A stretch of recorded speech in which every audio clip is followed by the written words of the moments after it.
The second half of hurricane season is here and there have already been 16 named storms to keep hurricane hunters busy.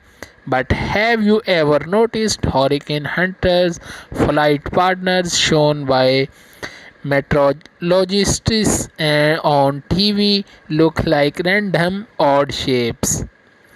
Those flight partners may look like boxes or stars, but they serve specific purpose for each individual storm.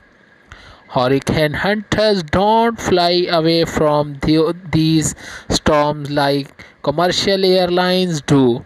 They fly directly into them, but they do not just fly into and around the storms randomly.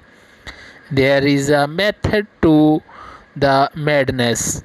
There are two distinctive groups of hurricane hunters: the National Ocean and Atmospheric Administration and the US Air Force Reserve.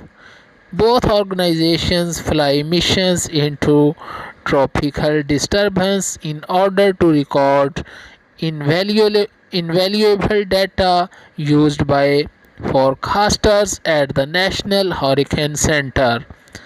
For the hurricane hunters, there are two main types of missions flown: fixed and invest.